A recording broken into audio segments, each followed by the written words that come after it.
Hello, everybody, and welcome to another evening. It's a Tuesday evening here in Ireland, and we have convened from all across the island, from north, south, east, west here.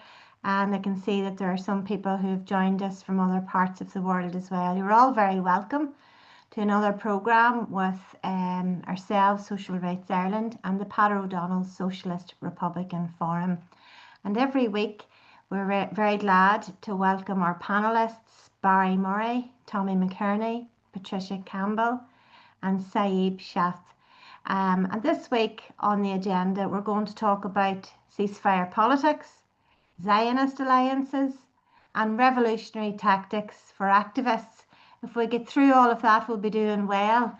As always, when we come together, we try to analyse things through an anti-imperialist lens. And just to respond, maybe I'll invite Tommy first and then come into for your take, Saeed. Dr. Saeed Shath is a son of Gaza, a Palestinian activist based in Ireland as well. But Tommy, over to you first of all. Do you have any, you're good at the general overview on such topics, like let's maybe even start with this so-called ceasefire. Right. Well, it just reminds me, and something I heard one time, that Charles Stuart Parnell was supposed to have said that when the London Times gave him praise, he had to examine his conscience. And I think we can extrapolate from that, whenever you hear that Donald Trump and Netanyahu are being lauded and applauded from the Knesset, that there have to be something wrong about it. But having said that, I think at the same time we've got to be sensible about it, that it has allowed for life to exist in Gaza after at least 67,000 people registered dead, and probably as many more uh, found to be found under the rubble, and Lord knows how many hundreds of thousands will be injured, lost limbs, possibly even mental ailment. It's just horrendous, the punishment that the people of Gaza have taken. But so the fact that there has been a ceasefire, that they have been spared for the time being, and hopefully it will last. We'll have to be sensible and accept that as a pragmatic, something that's good in itself. But I think in the wider sense, we've got to take it into the fact that I think this is a element in imperialism that we've got to look at, that the United States of America really is behind this development, and we have to realize that it's not benevolence on behalf of the United States and its empire, that they recognized that there were difficulties being created by the Israeli state. Israel is a vassal state, and once the vassal starts to misbehave, be unruly, that the central power will exercise some modicum of control. Keep in mind that what was happening, that there's been at a terrible, horrendous cost to the gallant people of Gaza. What at least they have done is they have reversed the perception of Israel in the world. Zionism and Israeli state is no longer the darling of the world. Now, it is for imperialism, they have a strategic objective, but the average common person on the ground across the world sees Israel now for what it is, which is a tremendous change from 2 to 3 years ago, when there was a real danger that the surrounding Arab states were going to just form a relationship with Israel and completely abandon the Palestinians to their fate, which was going to be horrible anyway. So, at a horrible price, a dreadful price, that the gallant people of Gaza, the Palestinian people of Gaza, have at least done that. Now, the thing is that it has forced the surrounding Arab states to at least take on board what's happening now. There's no doubt about it that Doha and Qatar were the leadership, the government is totally embedded within the US empire, but the people are not necessarily so close. keep in mind that at the moment in Saudi Arabia, there is what's known as some liberalization in the social scene in Saudi Arabia, because there's always this fear within the imperialist heartland that the Arab countries would go through the type of revolution from the ground up that happened in Iran. And if that were to happen, it would change the dynamic entirely. So they've got to keep the balance in their favor. And at the same time, Israel has to be protected as effectively a garrison for imperialism, but not to the extent that it endangers the entire project. And the United States is looking at Israel on one hand as a garrison that will effectively police the Middle East on behalf of imperialism, protect their interests in the oil fields, protect the access to the Suez Canal, and allow the Arab oligarchy to remain in power on at the behest of global imperialism. And that's what's happening. This ruthless calculations being made. Now, how long it will last is something else. Hopefully it will. But the calculation, certainly, I don't think anybody in this station is going to give any credit to Donald Trump and the Americans or to the Israelis for what they've done, except to damn them for the horrendous inhumanity they've shown. But I think we've got to be realistic and look at it pragmatically, that it's beneficial to the extent that lives hopefully will be saved, Palestinian lives will be saved, that there's going to have to be some accommodation, hopefully, and that accommodation will not be by any benevolent intent from either the Zionist regime in Israel or its masters in Washington, but out of hard pragmatic reality, thanks to the fortitude and heroism of the people of Gaza that have changed the balance somewhat. And time will tell how to what extent, but I think we've got to give them credit for what they've done and recognise the situation that has evolved as a result of their fortitude and their sacrifice. So I'll leave it at that for the time being, certainly.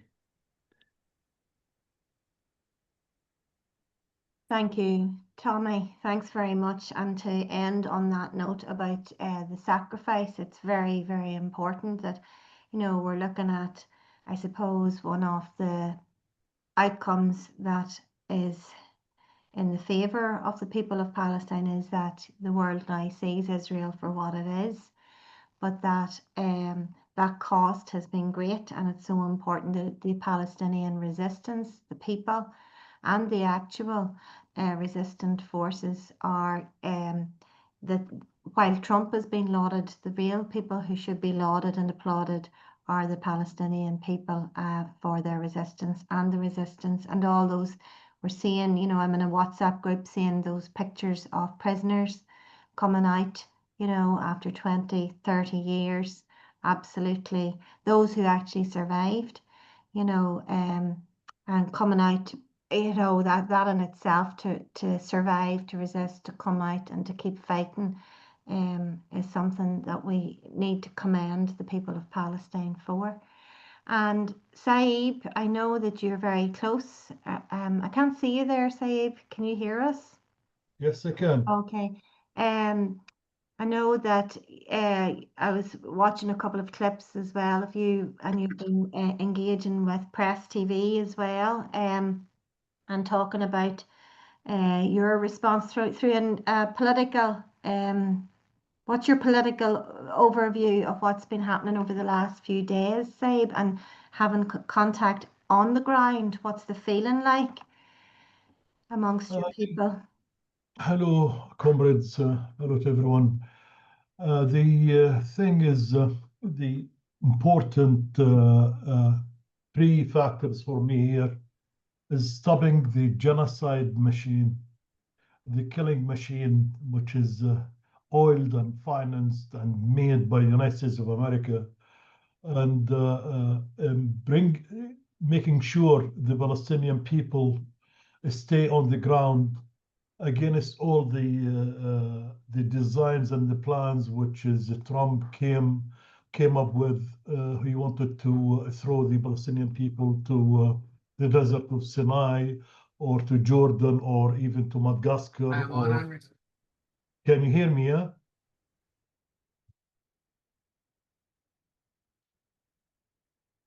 Can you hear me, guys? Yes, we can. Sorry, there's a Yeah. little bit of interference there. It's Hear okay. you, hear you loud and clear, Saib. Excellent, comrades. This is the main two issues. The Palestinian prove nobody can cleanse them or kick them out of their land. The hundreds of thousands of people, you see them returning back to the rubble of the city of Gaza. The trauma, which is everybody inside or outside lived through all of this, is beyond explanation or even belief sometimes.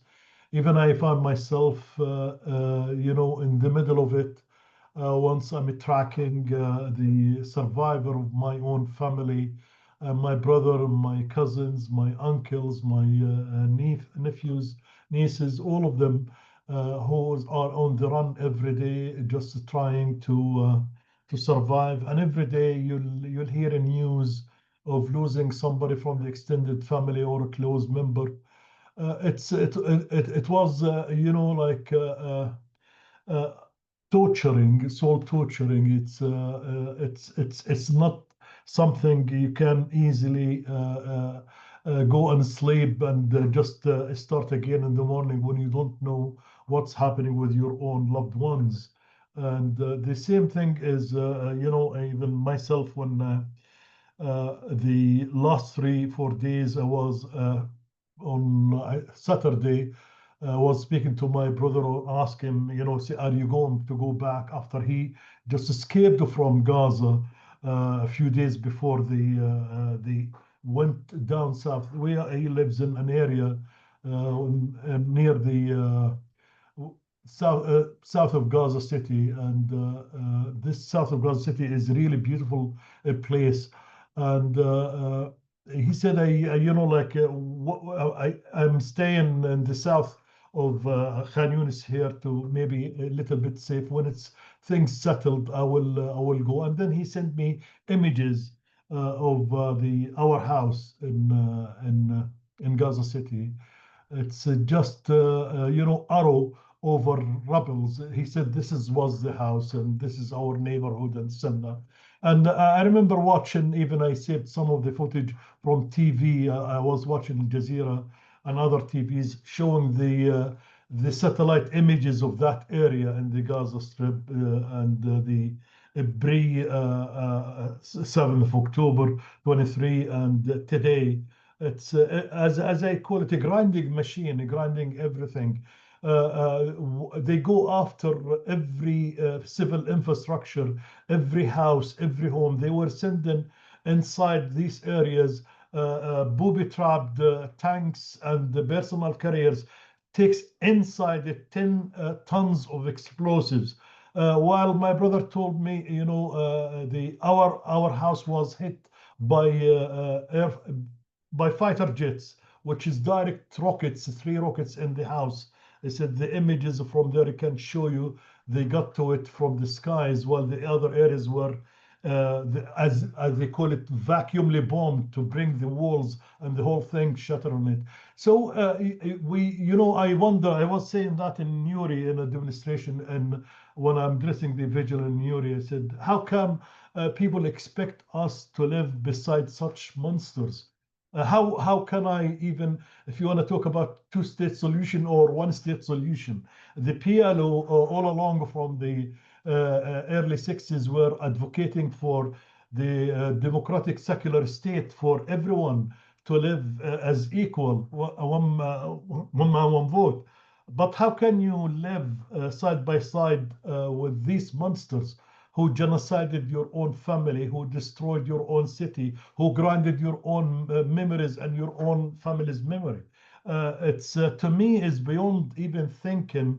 I can ask anybody who even fought with their own flesh and blood to stay on their ground against the wishes of some fascist maniacs like Trump, supported by a lot of Western countries, and the executioners themselves, the Zionist entity, and the Western mercenaries or American Delta Force on the ground, who's killing everything. And they knew when they are sniping at children today at the bottom and tomorrow at the heads, and the next day they take an aim at the chest.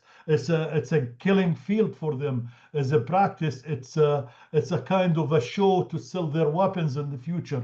How could they ask us even to in the future to consider living together? Those monsters, as I say, as the British Empire brought them on Palestine from 1917 onwards. The British bear the responsibility before anybody else, with the rest of the West, who were having the anti-Semitic kind of complex, but a nice name for something, Jewish hatred. They have to deal with this themselves in the future. Trust me, there is every single Palestinian have a score with those people. And the future ahead is not as peaceful, as lovely as people can imagine.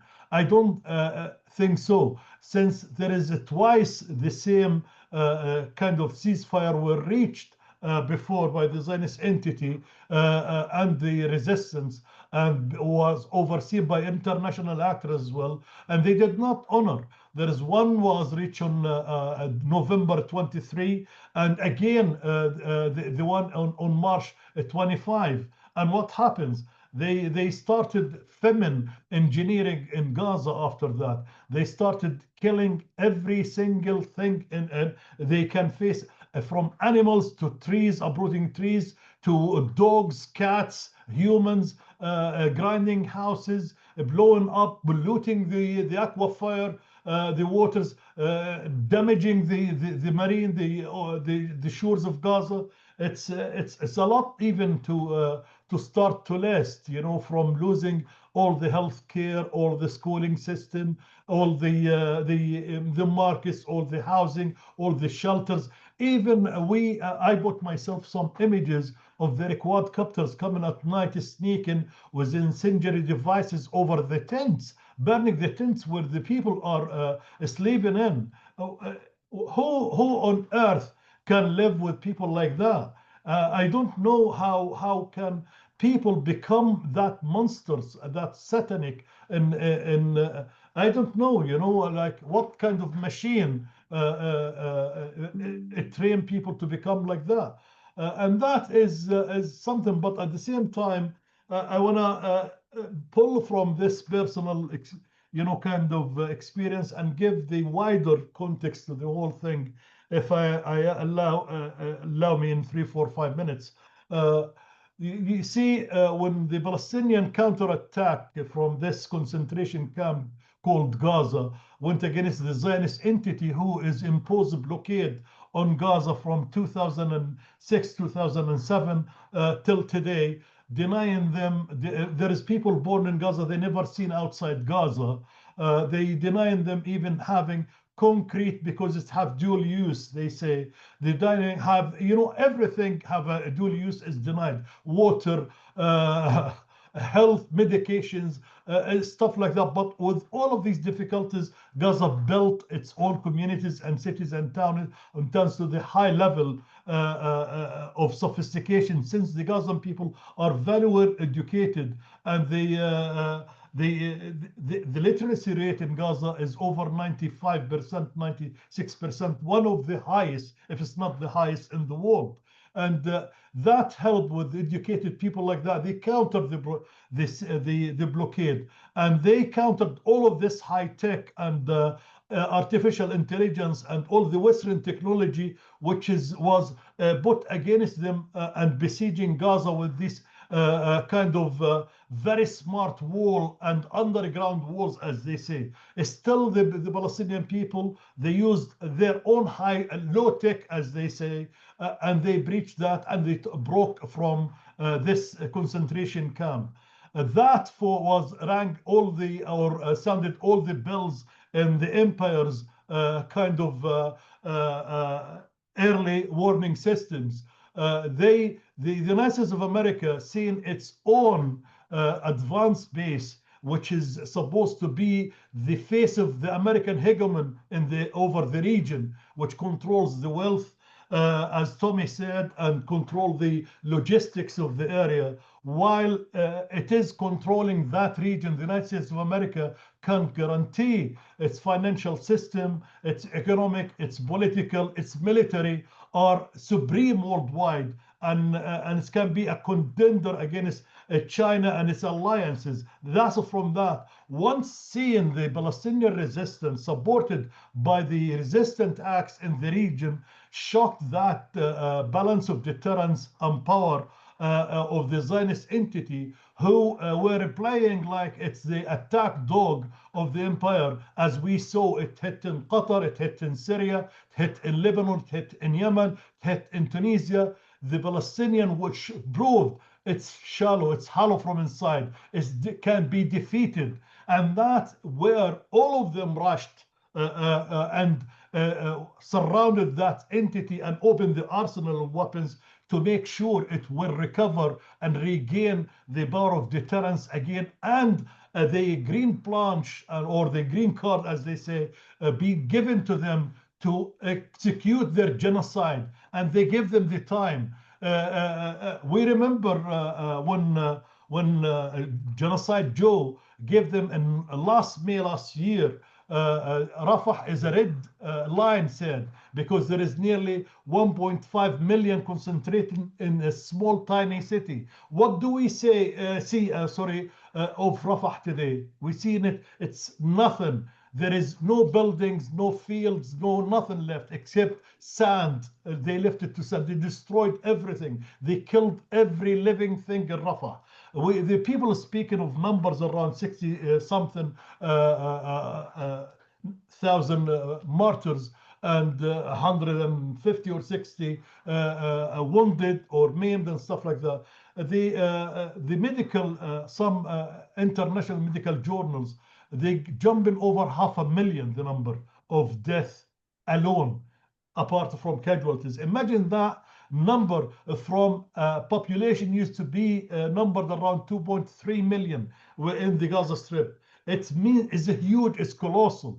When you look at the Gaza Strip, you don't see anything is standing. It's like not 1 or 2 or 3 or 10 from the Fat Boy or Slim Daddy, or what they call the Hiroshima and Nagasaki nuclear bombs the Americans dropped in them. It's nearly 15 of Hiroshima style bombs being dropped in Gaza. And when you look at people, they totally different. They look different. The people becoming so skinny. They becoming so nervous. They become so worried.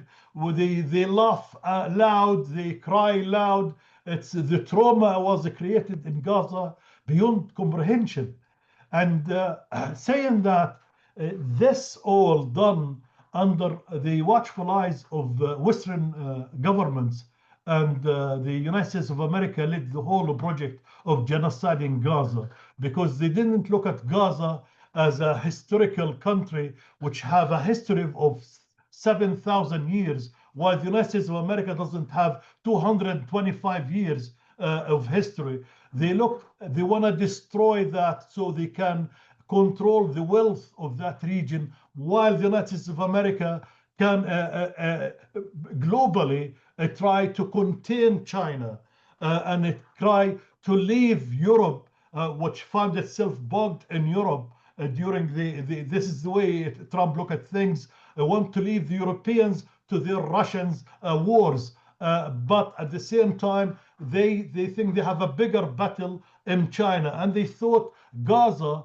was a hurdle in that, because Gaza stopped what they call it, the normalization of Project Abrahamic Records, which is pacifying all the rest of the Arabic regimes, so the Zionist entity can control. The Palestinian stopped that. With that pacification of the Arabic and naturalization was coming, the project of making a canal through Gaza Strip to eliminate the Suez Canal, which the Americans believe it's part of the Road and Belts initiative of China. So they wanted to make a new kind of alternative to that, which is India replaces China, but India contained by United States of America, and Israel become the heart of the world. All of this, a global game of politics. The Palestinian resistance destroyed, not because of the Palestinian resistance want to play as a global player. No, because the Palestinian resistance wants sovereignty over its own land, want freedom for its own people, want to make sure people in there play, live and enjoy their life for their own families, not for a geopolitical games to contain China or to teach India new games how to behave with the United States of America. All of this the Palestinians don't want. The Palestinians do want to stand against imperialism when it's interfere and enslaved and subjugate its area. Do stand at the forefront against this imperialist and Zionist entity. All what we see from this the game now, or they call it the ceasefire, Trump bringing the international like entourage around him. If we saw before they signed the agreement, the Egyptian declared on the media now Hamas will be joined at that conference with the PFLP and the Palestinian Jihad. This, the minute when that was said, because the Palestinian resistance always delegated Hamas as to negotiate in behalf of the resistance. Once they called the PFLP in and the Palestinian Jihad in as the other two major players in the resistance, it was clear this is a Palestinian national decision which will decide this ceasefire as for the future of the Palestinians. And this is in here become very evident. We are not just now talking about ceasefire or stopping the genocide, and we are talking about issues which will affect and have implication over sovereignty, freedom, liberty, governing the Gaza Strip, will be ruling over the Palestinian people. Because trust me, the Palestinian people, once they heard with the name of the Viceroy of Gaza, Tony Blair, the people become, like you are bringing on them cancer in short term, because this man his name is linked with the death of over 1.5 million in Iraq of the Arab people in that region. And this Zionist monster who want to come to Gaza, I dare he, put a foot in Gaza Strip himself. But this is why. Yeah. Saeed, I might just on that note, because you brought up Tony Blair, the presented just like the ceasefire as some kind of a benevolent entity, and we know that the opposite is true. As Tommy actually said, like, I think we're all in agreement that this ceasefire is not a symbol of benevolence or any, is not to signify any hope necessarily, but the reprieve, like you say, Tommy, from the constant bullets and bombs is to be welcomed. I'm going to invite you in there, Barry, just on the note that Saeed has left on. What about Tony Blair? And when we're speaking of, or moving on maybe to the other aspect of tonight's Zoom is about Zionist allies. What about these people who present themselves as benevolent, mediators, or people who can help to negotiate peace, for example? What's your take on peace negotiators, Barry? You might like to unmute there.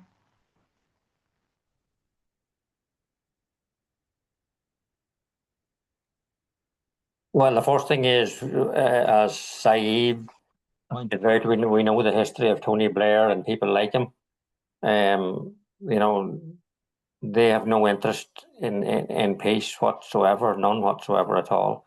And they certainly have no interest in the people of Gaza. the thing of it is that, you know, imperialism will try any trick in the book to win the war, which they clearly lost in Gaza. They were unable to defeat the resistance. I think the Americans deep state and advisors realized that the war was going pretty badly for the Israelis and was going to end pretty badly. So in the finish up, Trump had to call the shots, it would appear. Of course, they were always calling the shots, which he admitted quite openly in the Knesset. He said this American supplied Israel with the best possible bombs and materials to kill people, and that Israel made good use of it. You know, so this is the type of mentality we're talking about here. And we have to understand, as it was the case and is the case in Ireland and many other countries around the world, you know, the Palestinian people are not looking for peace. Palestinian people are looking for liberation. And that's an entirely different thing altogether. And I mean, if you judge the so-called ceasefire, which is not even a ceasefire. I mean, the Israelis have killed people today already, and they're going to cut the food supplies in half and all that. Is this the type of thing that the viceroy, as Saib called him, is he going to be the political implementer of what the Israeli military is already doing? I mean, I don't think there's any place for people from the outside of Western imperialists or any kind of imperialists telling the Palestinian people what they need to do. The Palestinian people clearly know exactly what they need. They need liberation. They need an end to Zionism. They need an end to occupation. They need an end to apartheid. It's quite simple. But I mean, the Americans and the Western imperialists know all this. I mean, they're well aware of all of that. And probably the reason that they have called the shots a bit on the Zionists is that the Zionists maybe got a little bit out of hand, got a little bit big for their boots. And we have to understand the Yanks and others, the real target for them is China. So in effect, the Middle East, they need to get the Middle East pacified. That's not peace either, and it's not liberation. So they want to get it pacified so that they can begin to focus on the likes of Iran and Russia and eventually China. I mean, that's what this pacification process is all about. It's a misnomer to call it a peace process. It's nothing to do with peace. I mean, the Western governments and the American government, indeed, were very shocked by the rising up of the populations in their own countries, just like the Arab countries were. So the Zionists was creating serious problems for governments outside of Israel and outside of the Middle East and within the Middle East as well. So they had to come together. I mean, that so-called Peace 2025 conference that they had there with all the high-powered, so-called high-powered leaders from all over the world and all the countries in the world coming together to seal the deal kind of thing. They're not sealing the deal for the Palestinians.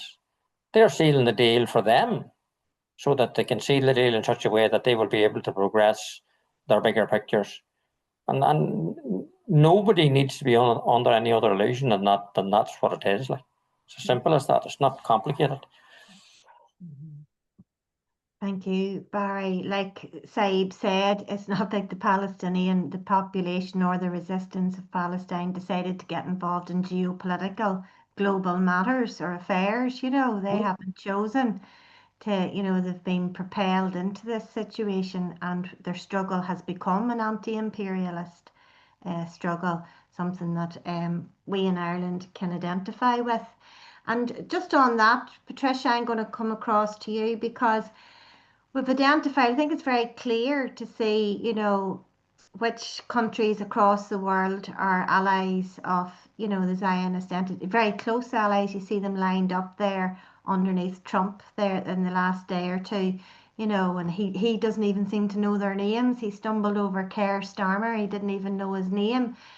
But, you know, those allies of Zionism, we can all point the finger at them. You know, we can blame world leaders, and we can, you know, go to government buildings, whether it's Leinster House or the Houses of Parliament or whatever.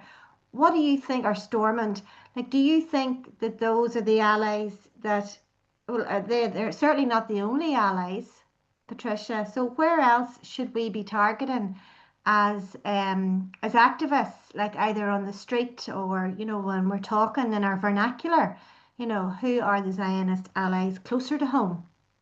Oh, right. Yes. Yes. Well, I did say in previous episodes that I did see a change of language. And actually, I didn't intend to say this, but I saw a little clip earlier of the First Minister, Michelle O'Neill. She was interviewed at the Palestinian rally, and she said that she stood with Palestine, and she spoke very strongly. And I thought, excuse me, it's not that long since you were standing beside Joe Biden. And I just think the hypocrisy of these people must be called out. It must be called out. But there is no doubt that the resistance against Israel is a growing, it has grown into a global movement that we must keep growing. And I would like to speak about the prisoners, the Palestinian prisoners. And again, we've been called out for calling them prisoners. We should be calling them hostages.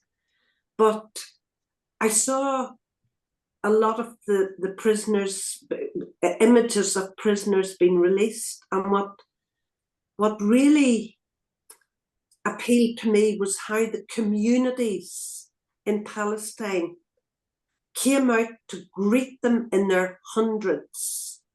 And it certainly, not on the same scale, but it had memories for ourselves in the north when prisoners were released after the Good Friday Agreement, and there was great celebration.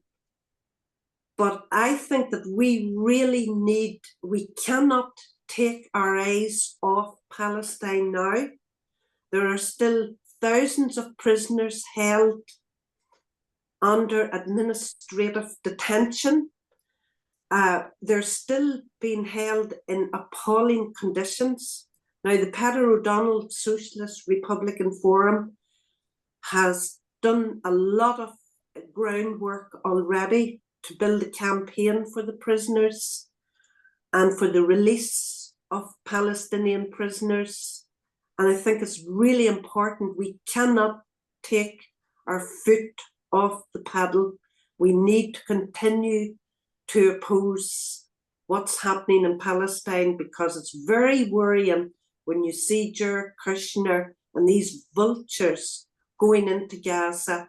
So I think we really need to keep our feet on the pedal. Absolutely, Patricia. There'll be no let up, not from anybody who's here. We're here for the long haul.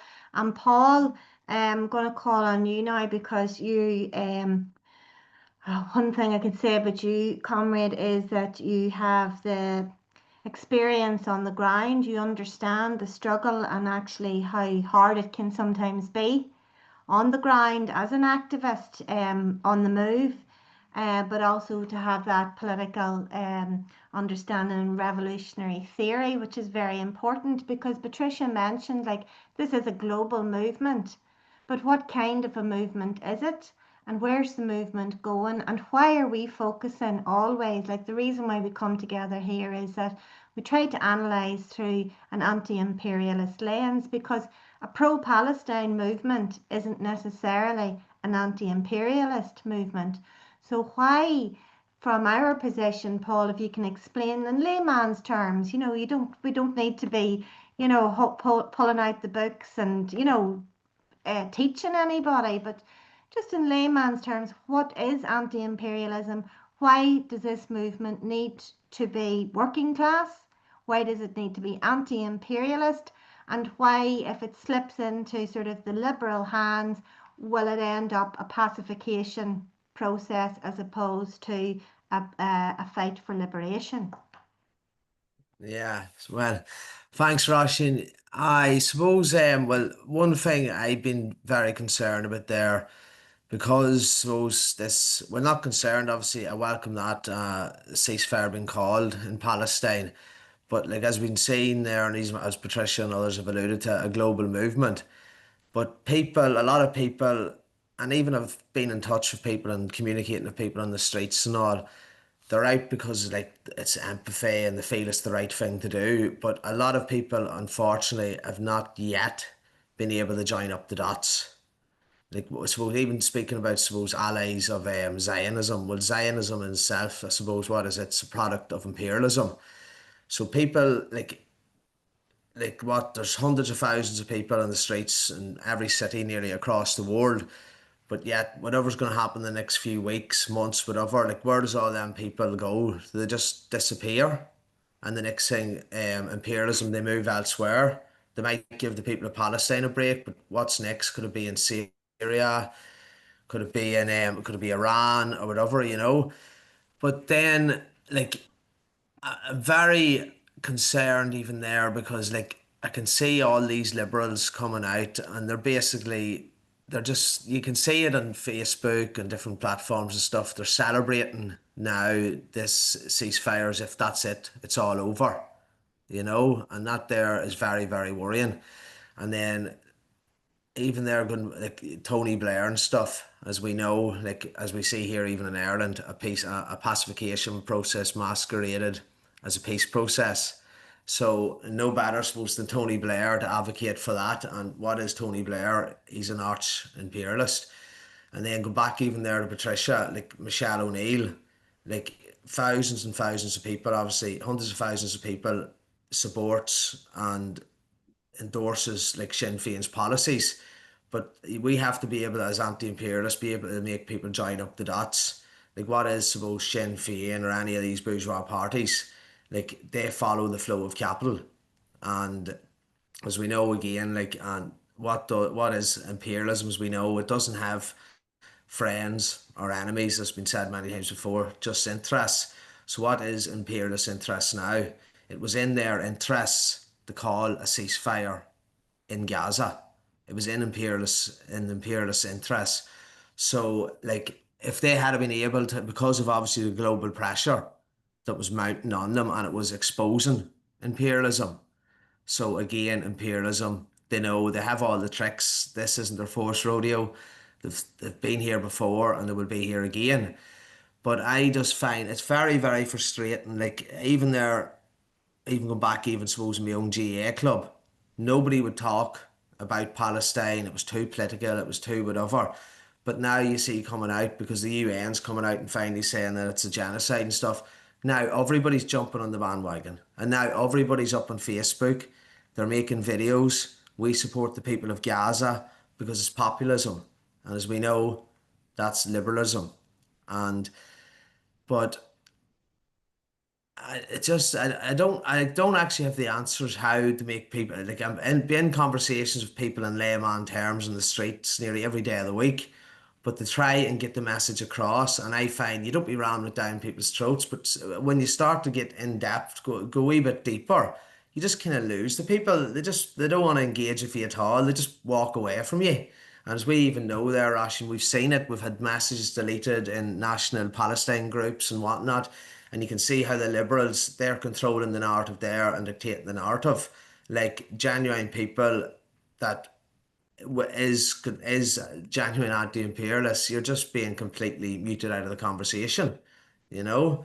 So, but Well, that's again, censorship on the left. Yeah, like we talk about censor, but it's quite shocking, you know, to see it. But like the other thing is, I think that ordinary people and working class people, and they're only maybe, you know, the erasure of class consciousness has been very deliberate over the last number of decades. So, and things have, other issues have, were trending for the last 30, 40 years. If it wasn't women's lib, then it, turned into other identity politics, cultural war, all of that. So I suppose we can't really, and people are only really maybe waking up to the fact that they have been conditioned through mainstream media, even through advertising, through Hollywood, to, see the world through a particular lens, or that, the Western way was the civilized way. So it's a lot for people to consume, even, that Gaza has woken us up, but sometimes it's the trauma is on us as well, or people realizing the world isn't what I thought it was, education isn't what I thought it was, work isn't what I thought it was. I'm actually a wage slave myself. So there's an awful lot to digest, and new learning. So I think though it's really important that our interactions are more about questioning rather than, it's not an empty pail that we fill somebody's brain with knowledge. Go, here you go, because isn't that what we'd only be doing what the current education system is doing, open up your brain till it puts some stuff in it. But really it's through questioning, through dialogue, and also through conflict, through disagreement. And when dissent isn't allowed in our spaces, and we cancel dissent of each other and delete other people or put people out or whatever, or discredit them, then we can't open up the opportunities for dialogue, for discussion, and for thinking time. So that's why free speech, I think, is so important. It's very important whether you agree with your enemy or not. They have the right to say what they want to say, and we have the right to respond accordingly, I think. So if we're looking at, you mentioned, Paul, like, activism, and maybe come back to our speakers again, maybe go back to you, Tommy, but like activists, young and old, so maybe a lot of more young people have mobilized now. We're seeing that, and they're clearly frustrated with just marching. But Tommy, like, what do you think of protests that are just target, like the docks, or just target certain places spontaneously? Is that going to move the dial? Is that going to be effective? And what's the longevity of that? And what are the downsides of that for, again, the people who are most impacted? And it's always the working class people. Well, there is the danger here of sliding into what's known as propaganda by the deed, which is the definition of anarchy.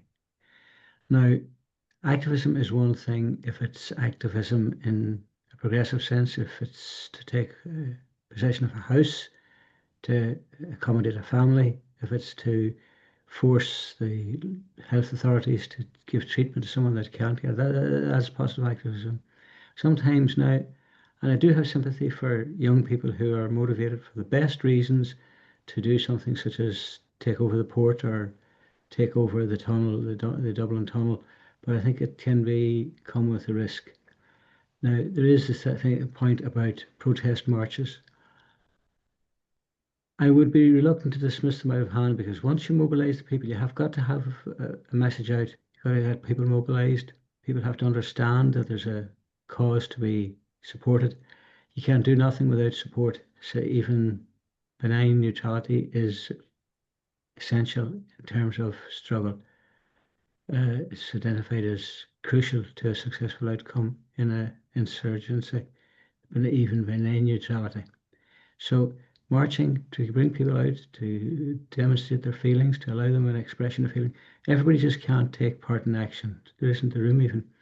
But I think we've got to look for progressive, useful action.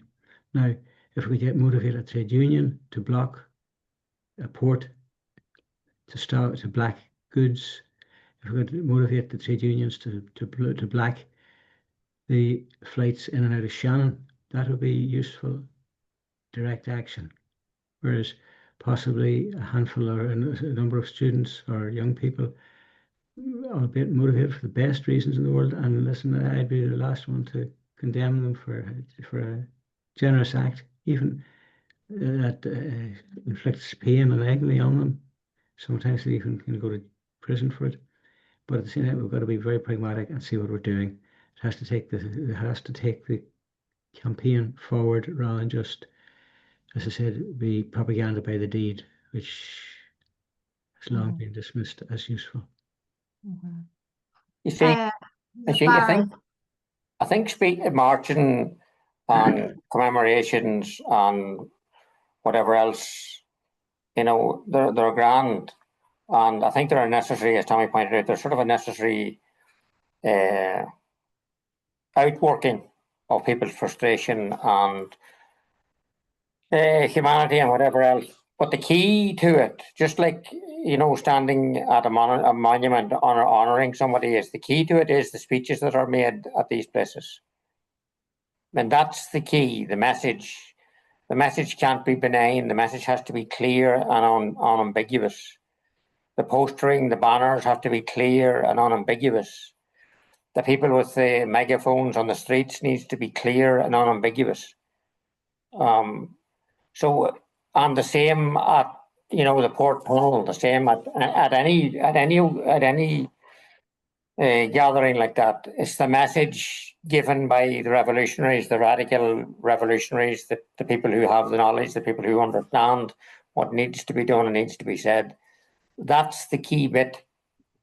Because, I mean, if you're just having a carnival up and down O'Connell Street for the sake of having a carnival up and down O'Connell Street carrying a few placards, the system can deal with that very easily. That's not a problem. But if you're beginning to pass on the message that, you know, confronts, is clearly inviting people to confront imperialism, confront capitalism, and having an outlook from a radical and revolutionary perspective, that's dangerous for the system. And that's what the system fears at this particular time, in fact. I mean, they know, I mean, their thinkers, their planners are sitting back and looking at the hundreds of thousands of people on the street, and you might think that that's not having any effect. It's having a big effect. But they know how to counter that. They know how to, and they have the power to counter it to a greater or lesser extent. You know, they just call a ceasefire, just organise a ceasefire, just lance the boil type of thing, just lance it, and that buys them time, and that buys them more time. And they've been doing that for centuries. And it's something that we need, as activists, we need to be aware of. And I mean, activism without theory, sadly, is just that, activism. So, I mean, for people in the revolutionary organisations and the Peadar Donald Forum and Social Rights Ireland and the various other, while we're small, I mean, I think that's an important aspect, because you're not going to stop a couple of 100,000 people going out in the street. You're not going to convince them not to go, because I mean, the average person thinks, well, I'm going out here to show my disapproval. But it's in the doing of that people need to get the message, you know. This is part of the struggle as well. It's the pushback that we face within what we call the global movement and the different messages, which must be very confusing when there are a whole load of different messages. But I think the fact that our message anyway, break the chains of Zionism, was such an anathema to so many, you know, even organizations that were supposed to be pro-Palestine, in itself tells you that if they want to delete or cancel that message from the get-go, well, then it must be hitting a sore point, and then you're actually making a dent there. But it's whether or not you can withstand that, and that's the thing. Like I might say, we're small, but if it's our toughness, it's our resilience, it's our endurance to withstand it. None of this is personal. This is all political, and every pushback or every attempt to delete us or get rid of us or silence us is actually validation in itself. It shows that we are achieving something and that we must continue. Paul, you have your hand up. Do you want to come in there? And then maybe I'll go over to you, Saib.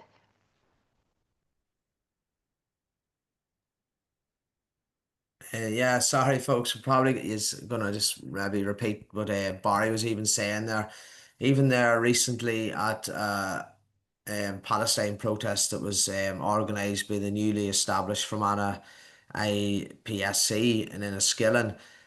We were the only people there on the march that had a banner with alluding to the root cause of the genocide in Gaza. And the local newspapers was there, and then obviously the people that formed the Fermanagh IPSC, and they were doing live feeds and stuff.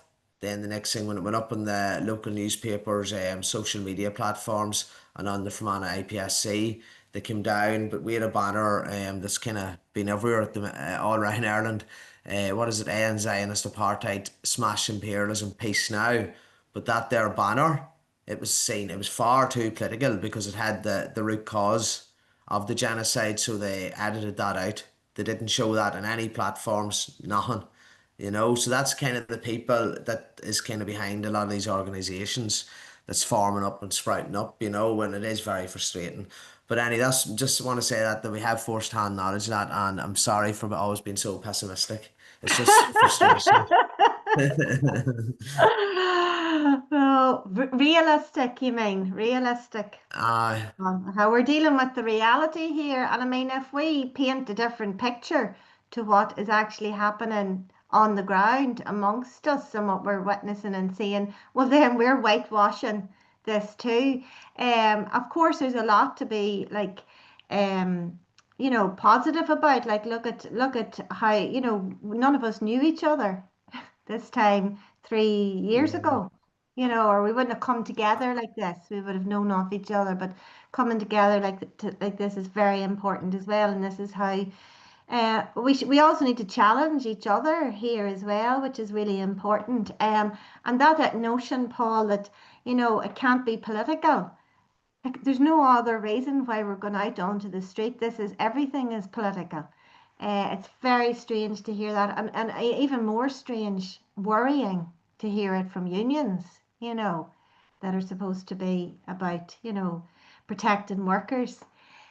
Saeed, I'll maybe finish up with you or Patricia, or if anybody else has a question, maybe would like to ask a question or have something to say, go ahead. Okay, I want to just maybe will be strange, but what we talked about, I want to link it together from Palestine to the marches of the street, to the struggle of the students, to the non-materialist demands the students or the other bots. United States of America in 1945, after the Second World War, found itself in a unique kind of position, reigning supreme after the Bretton Woods Agreement of making the dollar as the standard currency of the world linked to the gold. And then from 1945, we know 48, that's where the period United States of America took over what they call the British mandate over Palestine.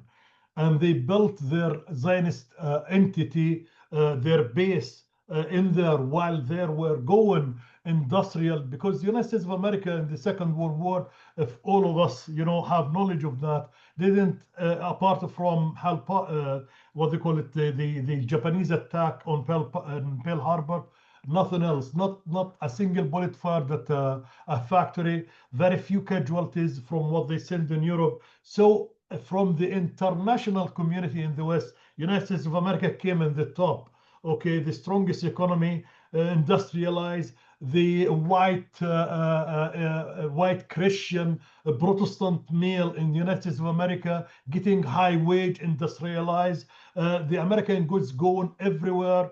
We seen in the 80s after that, near the Japanese and the German, their economy start rising and producing cars, producing electronic and this and that. United States of America then went and interfered and put a stop to the Japanese kind of semiconductor industry with the building the Silicon Valley and the Japanese bow, because de facto the Japanese are under occupation and the West Germans were under occupation as well, if you remember the time. But since then, we heard the new terms of globalization, neoliberalism, and privatization. deindustrializing the society in here, because the producers, the economists, the employers in the West, from United States of America to Ireland to there, they are not even 3% of the society, and 97% are workers, employees,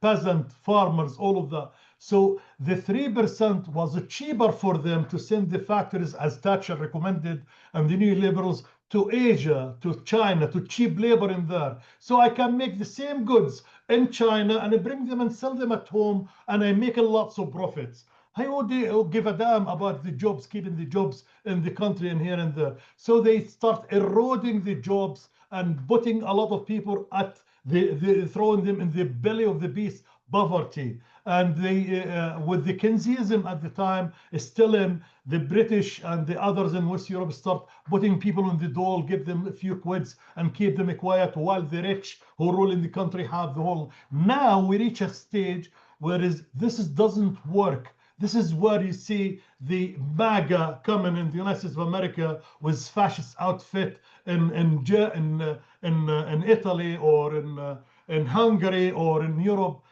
They want to make America or the west of Europe or Israel great again. You cannot just go and jump at the old days and you find your factories is there producing and your people buying your goods with the same price of wage you paying for the workers. All of this economical complication put us at this precise moment in history. We are facing the fascists who want to bring their own factories, who went to China and went to Asia back, but they have to pay higher wage. So the people in here, they don't have the economical ability to do that. And then we saw the tariff coming on the back of that as a threat, as the money embezzling, the country embezzling money from everyone. And in that, we are in the vicious circle. This is what but the Americans now in the position they want to go and occupy the factories in China and occupy the factories in Taiwan and in Asia and all in that. So this very historical moment in history, in economy and geopolitics and that, which is at the time you'll think it is crazy because you see the Palestinian resistance in the middle of it as a beacon of light telling you what's wrong and showing you what's wrong. What's wrong is this. What's wrong is imperialism. What's wrong is the what they call it, the deep state globalist before, who was ruling the United States of America and the West, and they made tons of money while selling everything, privatizing everything, and making service economy in here. This service economy today, with artificial intelligence on top of it, reduce more jobs, make people jobless, make people looking, like absolutely what to do. It's not a socialist state. When socialism, if I brought artificial intelligence to a factory and it reduced the hours, that's brilliant, because my workers get more time to go to enjoy in their community, to do something else. But capitalists don't look at it that way. It's brilliant. No, it's brilliant. I can sack so many from there and I save money. So the ultimate answer I give in here, socialism. We have to fight again and again, harder than ever before, to win the battle for socialism. It's the time now. The Palestinians showed us. I know it looks, maybe sometimes you'll think maybe this man goes crazy of thinking this way. No, it is this way. The only way this globe we are on together can survive with socialism, with the fight, galvanizing the students who are fighting non-materialist battles for the environment, for against the greenhouse, for Palestine, for all of this. And they are 18, 19, 20, are the vanguards of this. We should follow suit and we should show them the right road. And it's not, we are not anarchists, and that we want to build a beautiful society for everyone to live together. Thank you. Yeah, beautiful, Saeed. Beautiful. And that's, if we don't know, if we don't have a vision for our future, we are directionless. If we can't imagine what the world can be like, well then what are we fighting for? Exactly. We have to be able to imagine that, and it's only social. You sound like Vijay Prashad there at the end. With that very powerful and beautiful expression of why socialism is about humanity and it's about the progress of humanity. Right now, we're looking at technology being used to dismantle humanity, education being used to destroy people and to, you know, for fascism. And look, we're going to round off now, but I do want to just say that I do want to mention our comrade who's usually here on calls, Sammy, who continues to resist and is experiencing awful pushback. And I think that's a great sign. You know, all of the pushback shows that he's at the right spot, and he's at UCD. Now, UCD, apart from the fact that it is a university in Ireland that has connections with an Israeli university as well, apart from that, it is just a factory that manufactures everything that is the antithesis of socialism, Saeed. It is a neo-colonial institution where brains are colonized, where careerists are manufactured and engineered, where it just churns out slaves. They are slaves because they're not part of the ruling elite, to uphold this awful, cruel system that is so normalized. But thank God, sessions like this remind us that it's not normal to us, and we will never let this cruelty be normal. And the ceasefire, we started off with Tommy saying, you know, it is certainly not benevolent. It seems like a strategy, but let's watch how things go, and let's meet again next week to further this conversation. Thank you everybody, especially to the Peadar O'Donnell Socialist Republican Forum. You're here in good numbers this evening. Thank you very much for your contribution. But thank you and welcome Eric from the States, and come back again. And we'll put this up on YouTube as well for anybody who might have missed it. Saoirse and Palestine, August Free Ireland, free the world. Slán go Chucky fóill. Arla. Chucky Arla. See you Saturday, Saib. Say